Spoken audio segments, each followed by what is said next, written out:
let's reminder of our main story that's just broken in the last hour or so. And President Trump says he will raise to 15% the temporary global tariff rate on imported goods. Now, those comments came after America's top court on Friday ruled that his flagship global tariff policy was illegal. The court saying that he'd overstepped his presidential powers. Let's have a look at that post on Truth Social there. Now, the president was in the West Wing yesterday after the court made that decision, and he said that he was going to implement a 10% global tariff. Now, that would only be valid for 150 days, so take us through to the summer. But he's now said that he wants that to increase to the level of 15%. Says during the next short number of months, the Trump administration will determine and issue the new and legally permissible tariffs.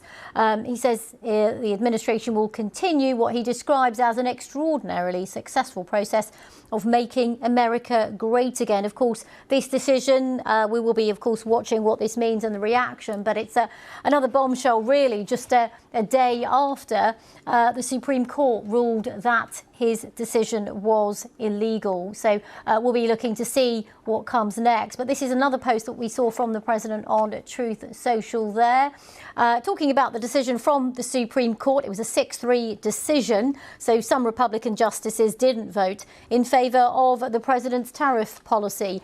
But speaking on social media, the president praised those 3 justices who went in his favour. He said, "My new hero is the US Supreme Court Justice Brett Kavanaugh, and of course Justices Clarence Thomas and Samuel Alito."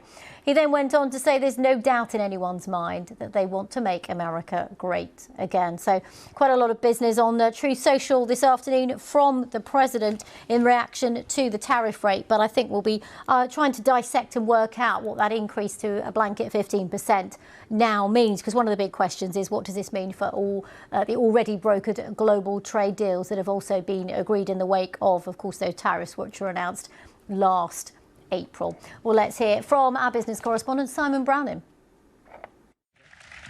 The striking down of Donald Trump's tariffs by the Supreme Court yesterday is a major blow to one of the president's main economic policies. The Liberation Day announcement in the White House Rose Garden last April celebrated Trump's beautiful tariffs. But as judges, including some Republicans, overturned his favoured trade tool used to raise US income, he was scathing in his criticism of those who voted against him. The Supreme Court's ruling on tariffs is deeply disappointing, and I'm ashamed of certain members of the court, absolutely ashamed, for not having the courage to do what's right for our country. The tariffs shook global markets last year as countries and trading blocs scrambled to negotiate new tariff deals with the USA. Yesterday's ruling strikes those out. But the president came out fighting, immediately reimposing a new 10% global tariff on imports. Some businesses and industries wanted to see the tariffs removed. Others believed they strengthened the US economy, which has collected £130 billion in tariff income since they began. But there are unanswered questions. How would a process of refunding what businesses have paid work, as the court did not mention that during yesterday's session?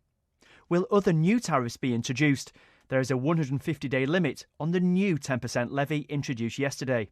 And what happens to all the economic deals struck by nations around the world after months of negotiations? It's good to have power and counterweights to power in democracies. We should welcome that. That said, we mustn't move too quickly either, because I note that President Trump has introduced new tariffs, more limited ones that apply to everyone. So we're going to have to look at this carefully. How would the US government deal with refunding the income it's received? That's usually something that's paid by the businesses that are importing the goods, and the Supreme Court yesterday was silent on that question. President Trump suggested it might take quite a while to actually get that process in place. The UK government said this is a matter for the US to determine. But with Donald Trump not accustomed to being told no, this is unlikely to be the end of his tariff battle.